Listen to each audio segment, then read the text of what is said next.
And we see a lot of examples in the New Testament of this submission, of God submitting, of Christ submitting. I think of the persistent widow who had an injustice and continued to go to this judge who didn't want to listen to her. But eventually the judge listened to her just to get him off his back. And Christ says, oh, but God does not do that. God submits first. God listens. And then I think of the Syrophoenician woman, a Gentile, who went to Jesus and said, please, please heal my son, please. And eventually, Jesus said, I will heal your son. Even though I've been sent to the Jews, I've listened to you and your faith, and I will submit. We who are in power today, whether it's heads of households or parents, government officials, bosses, we are called to subject ourselves, to submit ourselves for the other, to look first for what is good for those under us. We are to give ourselves, our lives, over to others as Christ has given his life over to the church. In 1970, an article was written by Robert Greenleaf called "The Servant as Leader."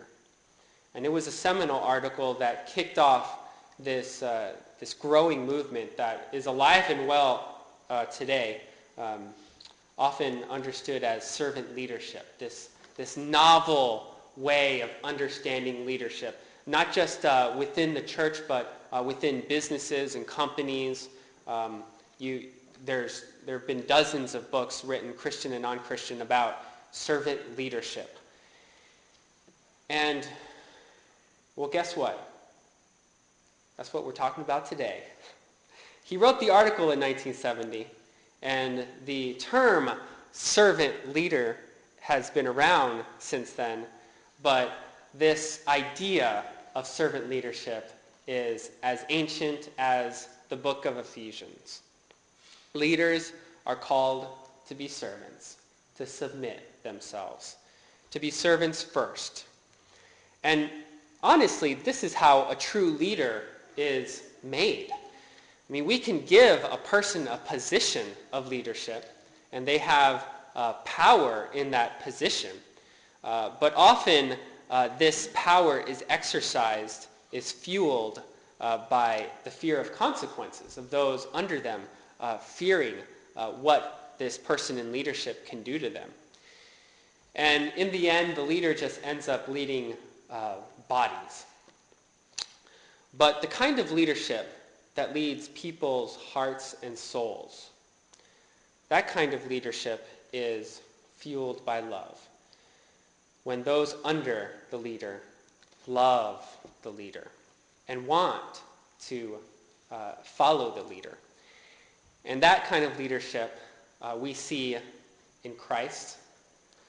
We see among Christians. We see among those who desire to be servants first.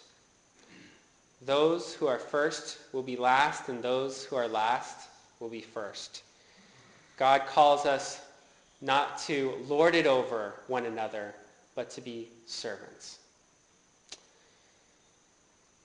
Servant leadership can be found in the psalm that we read this morning. Speaking of God, you made him a little lower than the heavenly beings and crowned him with glory and honor. You made him ruler over the works of your hands. You put everything under his feet, all flocks and herds, and the beasts of the field, and the birds of the air, and the fish of the sea, and all that swim in the paths of the sea. O Lord, how majestic is your name in all the earth. In Psalm 8, God commissions humanity to be servant leaders of creation. God's given us the power to do whatever we want with this fragile earth. He's given us the physical power and the intellectual power. And we've begun to see what 6 billion of us can do on this earth. Though we have the power to do whatever we want here as leaders, we are also called to submit. To submit as Christ submits to the church. Our leadership over things like creation preaches to the world what kind of leader our God is, as we are imitators of God, whether we litter the road or we adopt a road and clean it, whether we carelessly pollute the air and the water or we fight to clean it, whether we exploit the most fragile parts of the world or we preserve it. It speaks to what kind of God we worship, what kind of leadership we have, not just in creation, but in all of our positions as human beings, as family members, as workers, co-workers, how we lead one another, how we serve one another.